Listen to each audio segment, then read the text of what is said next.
warahmatullahi wabarakatuh. Waalaikumsalam warahmatullahi wabarakatuh. Pergi bu, Abu Jahal, Abu Lahab ngadu memprovokasi. Siapa yang diprovokasi? Sayyidina Abu Bakar. Datang ke Sayyidina Abu Bakar, ditanya, Abu Bakar, umat lu no, Nabi Muhammad no, temen lu no, udah PA. PA kenapa? Kata dia di Isra Mi'raj ketemu Tuhannya dapat perintah sholat. Siapa yang bilang begitu? Muhammad no. Apa kata Sayyidina Abu Bakar? Hei, dengerin semua. Kalau memang Rasulullah yang ngomong begitu, lebih dari itu, saya Abu Bakar percaya 1000%. Lu ngomong lagi, gua bacok lu. Wah, puas. Bu, makanya Sayyidina Abu Bakar dapat julukan As-Siddiq yang membenarkan Rasulullah Isra dan Mi'raj. Apa itu sholat? Maka diajarkan dalam kitab fikih, as-sholatu lughatan ad-du'a. Sholat menurut bahasa artinya doa. Berarti orang yang rajin sholat rajin doa. Orang yang rajin doa rajin minta. Kalau rajin minta insya Allah dikasih. Mintanya bagaimana? Pakai caranya bagaimana Pak Ustaz? Wa syar'an hiya aqwalun wa af'alun wa muftatahatun bitakbir wa muhtatamatun bitaslim. Sholat menurut syara, ucapan dan gerakan dimulai dengan takbir, diakhiri dengan salam. Berarti kalau sholat doa, doa itu mintanya pakai ucapan dan gerakan. Mintanya kudu ngomong. Kalau minta enggak ngomong ribet.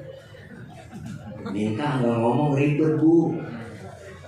Coba bang, anak kita minta beliin sepeda enggak ngomong lagi, tahu-tahu nyolek depan bapaknya. Pak, bapak, bingung itu bapaknya motor apa sepeda. Mintanya enggak ngomong. Ibu minta beli cincin enggak ngomong depan suami. Bang,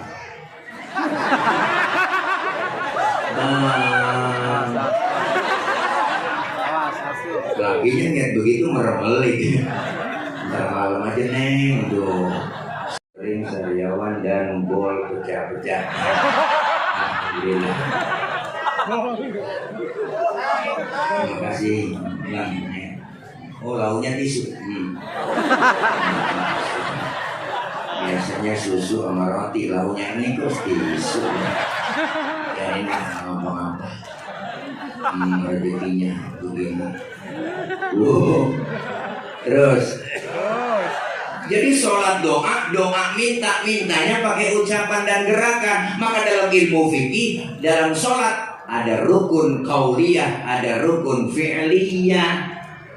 Diajarkan, Rasulullah bilang, shollu kama ra'aitumuni usolli. Sholatlah kalian seperti engkau melihat aku sholat.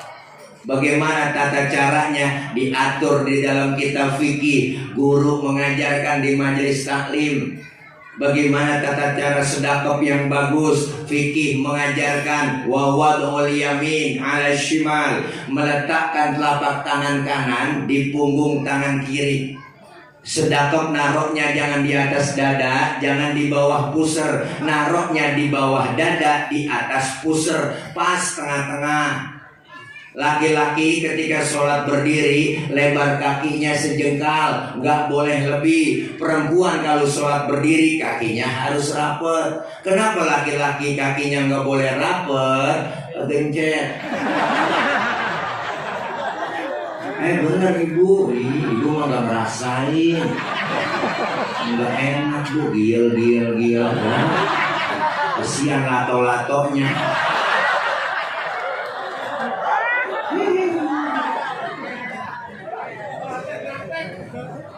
Perempuan sholat berdiri kakinya nggak boleh berkangkang lebar. Lah kesian ada angin masuk ke dalam mukena, seriwing masuk ke perapatan. Diatur semua dalam kitab fikih. Ini pentingnya kita ngaji. Apaan sih masuk ke selangkangan? Ngomongin selangkangan sih. Kucing ya bang. Biarin. Kucing mah biarin. Lebih dari kucing juga emak-emak mau ya bu. Bu, terus diajarkan maka pentingnya kita ngaji, kumpul di pengajian begitu. Ini kadang orang sekarang ngentengin taklim. Ngapain ngaji sama kiai? Wah udah gak zaman ngaji pakai kitab.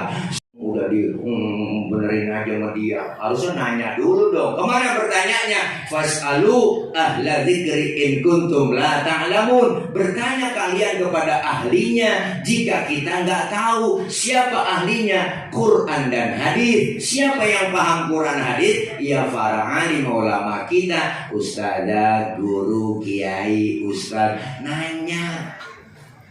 Ini kadang-kadang aneh zaman sekarang nanya mulu, nanyanya pakai akal-akalan. Ustaz saya lagi sholat, terus kentut. Itu kira-kira batal nggak Pak Ustaz ya? Ya batal Pak Ul. Lu nanya pengetes gua. Bukan begitu Pak Ustaz. Kalau udah batal, saya mau sholat lagi nih. Kira-kira wudhu lagi apa enggak? Lah wudhu dong, udah batal. Terus lagi wudhu, saya basuh muka nggak Pak Ustaz? Lah basuh. Itu dia Pak Ustaz, pertanyaan saya nggak masuk akal dong. Masa yang kentut pantat yang dibasuh muka? Ini pertanyaan bocah PA. Jangan dijawab bang. Saya nggak dijawab sih, balik tanya lagi ke dia. Lu ngomong-ngomong kalau kentut yang malu muka lu apa pantatmu? Lah muka saya usah malu kalau kentut bukan orang. Oh berarti muka lu yang dicebokin. Ini kadang-kadang aneh bang, pertanyaan-pertanyaan akal-akalan doang. Saya ngirimin Fatihah Pak Ustadz buat yang meninggal dunia. Kira-kira itu Fatihah saya sampai nggak ya sama yang meninggal? Itu pertanyaan jebakan bang, jangan dijawab. Balik tanya lagi dia, lu ngirim Fatihahnya kapan? Kemarin Pak Ustadz saya kirim. Nah terus Fatihah yang lu kirim balik pulang apa enggak? Enggak Pak Ustadz, dia kalau nggak balik pulang berarti nyampe. Lalu kirim kagak balik-balik, berarti kan nyampe ya bu. Kalau nggak percaya mati aja dulu di atas kuburan, gue bacain Fatihah buat lu. Kalau nggak nyampe lu miss call. Kita punya handphone, ibu punya HP, ada pulsanya, ada paketannya, ngirim WA, kirim kan ada paketannya. Nah, itu handphone bikinan orang, bikinan manusia. Apalagi Fatihah yang produknya Allah. Wah, lebih nyampe lagi. Jaringan Allah lebih luas daripada jaringan Telkomsel, Indosat, XL, apalagi Tri ya. Jarang nyambung. Apalagi musim hujan ya, aduh. Terima nyambungnya serasem jengkol gitu. Nyambung Tri. Oh itu Tri. Bagaimana syarat rukunnya? Diajarkan semua di pengajian, biar paham, biar ngerti. Karena awal yang pertama kali dihisab nanti di hari kiamat tentang sholat kita. Maka Rasulullah bilang, nawiru buyutakum bisolati wa tilawatil Quran. Terangilah rumah tanggamu dengan banyak memperbanyak sholat dan perbanyak baca Quran. Kenapa? Biarin musola boleh jauh, masjid boleh jauh, sholat berjamaah terapkan dalam rumah tangga. Suami jadi imam, kita di belakang jadi makmum ibu. Suami takbir Allahu Akbar, bini di belakang Allah. Anak di samping lagi ceringukan Allah Akbar. Selesai sholat, istri yang soleha cium tangan sama suaminya, selepet, selepet, selepot, cium. Habis cium tangan, cium pipi kanan, pipi kiri, namanya cipika-cipiki. Itu pahalanya sama ibu dengan kita mencium Hajar Aswad. Pernah nyium Hajar Aswad? Daripada ke Mekah ongkosnya gede, belum kelihatan, di rumah udah ada Hajar Aswad. Hajar artinya batu, Aswad artinya hitam. Pas suami kita pulang kerja, ya Allah batu hitam sama gue. Ini dia serobot. selesai sholat dilazimkan baca Quran, enak didengarkan maghrib malam Jumat, istri yang soleha. Bismillahirrahmanirrahim. Yasin wal Qur'anil Hakim innaka laminal mursalin. Lagi enak-enak baca Yasin. Lagi enak-enak baca Yasin. Lagi enak-enak baca Yasin. Lagi enak-enak baca Yasin. Anaknya yang kecil minta tetein.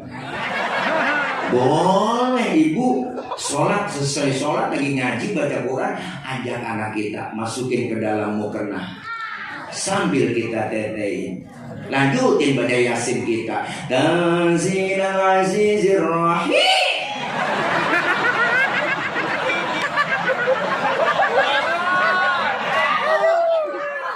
Kegigit.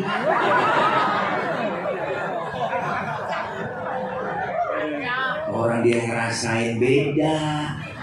Netek siang menetek malam. Malam ada gurih-gurihnya. Bocah gelagapan di dalam mau kena.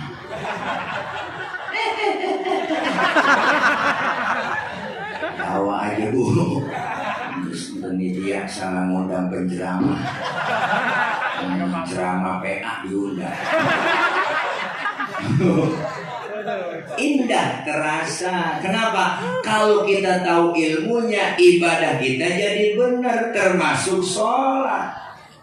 Kadang aneh bang, orang ibadah tanpa ngikutin, banyak macam-macam. Masuk masjid, masuk musola, orang sholat ada yang takbir keluar tenaga dalam. Ada saya lihat bang,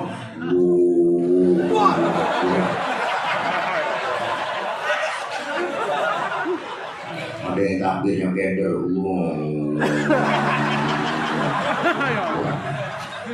ditaruh di atas dada tinggi. Seperti orang ampun. Sholat bukan kakinya lebar, kambing bisa lolos dari belakang. Saya di samping dia sholat, kaki kita diinjak mau diunggul. Apa kata dia biar rapat, setan gak masuk. Saya balikin aja pinteran setan sama lu. Dari kelingking gak masuk, dari selangkangan lolos ke setan. Berarti nggak ngaji fikih. Yang disuruh sholat berjamaah, yang disuruh rapat itu ibu bapak, bukannya kaki, bukannya kelingking, tapi pundak. Dalam sholat berjamaah pundak yang disuruh rapat. Makanya Rasulullah bilang itu apa? Sholatnya Rasulullah itu seperti apa? Kasubuhim fil kitab. Sholatnya berbaris-baris, bersop-sop, rapat seperti orang yang mau perang. Pundak kita yang kanan di atas pundak teman kita sebelah kiri, pundak kita yang sebelah kiri di atas pundak teman kita yang sebelah kanan, rapat.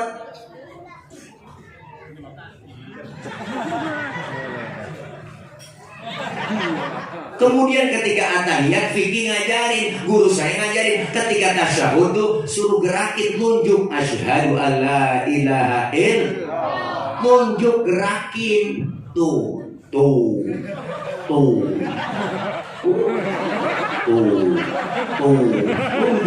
tunjuk gerakin tuh. Namanya gerakin, beda dengan gerak-gerakin. Kalau gerakin sekali, gerak-gerakin berkali-kali. At-tahiyatul mubarakatuh sholawatu asyhadu alla dalam sholat ya bang diajarin lebih dari 3 gerakan selain daripada gerakan sholat membatalkan sholat. Maka diajarin suruh ngaji dulu, makanya ngaji.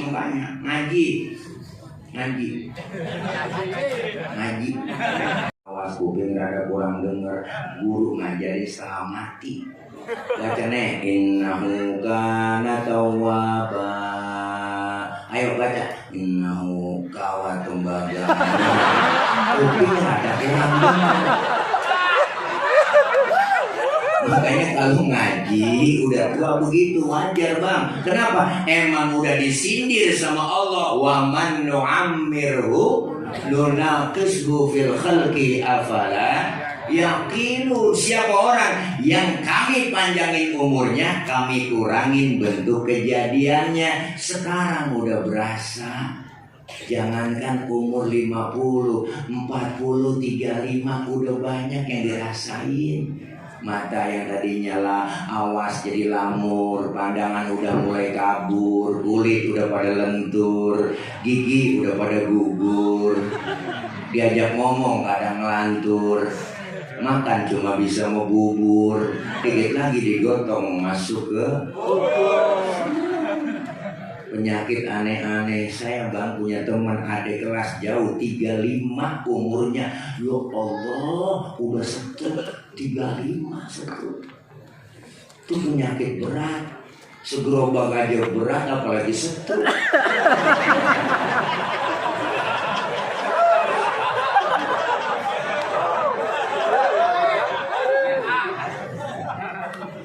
Mumpung masih ada kesempatan, manfaatin. Ngaji gak ada batas waktunya nuntut ilmu.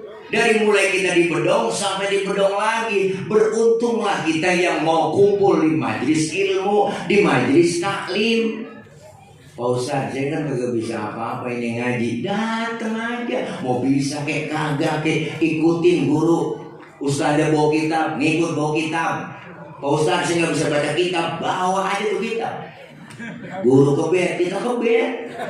Guru tutup lah tutup. Teman nyolek, halaman berapa cing? Boleh ke bed doang ini. Dateng aja bu, nggak ada batasannya. Dicatat pahalanya sama seperti sholat sunnah 1000 rakaat. Pernah kita sholat 1000 rakaat? Boro-boro 1000. Sholat raweh ingat jadwal imam. Apalagi 1000 rakaat. Malam ini yang imam dia nih terawih ya, lama nih lama. Ya lama nih kalau jadi imam pindah. Bagaimana yang 1000? Ada orangnya. Ada. Pokoknya imam yang cepet favorit itu. Wah, gue demen nih dia kalau jadi imam nih. Cepet nih, nggak pakai usul lagi loh. Loh, karena boleh.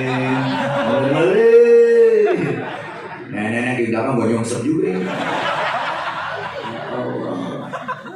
Pahalanya sama diberikan oleh Allah seperti kita mensolatkan jenazah 1000 jenazah. Pahalanya sama seperti kita jenguk orang sakit 1000 orang sakit. Pernah nengokin 1000 orang sakit? Nggak pakai modal. Nengokin orang sakit minimal jeruk 2 kilo bawa. Datang doang ke rumah sakit nengokin nggak bawa apa-apa. Najong bener. Teman lagi diinfus pakai ditanya apa yang lu rasain di lu pakai diinfus di sini yang sakit nyaut enggak deh gua rasa-rasa. Emang apa lu kemarin gak bawa apa-apa? Coba lu bawa yang jeruk kali gua rasa-rasa ada asemnya ada manisnya emang PA juga dia. Pahalanya gede. Kita ngaji jangan dengerin omongan orang. Apalagi yang ngomong, saya heran ya sama ibu-ibu zaman sekarang kok demen banget sama pengajian. Jangan dengerin. Sama lampir itu. Orang gak pernah ngaji, bener bu. Kalau kita ngaji ilmu ada, ibadah jadi bener, enak.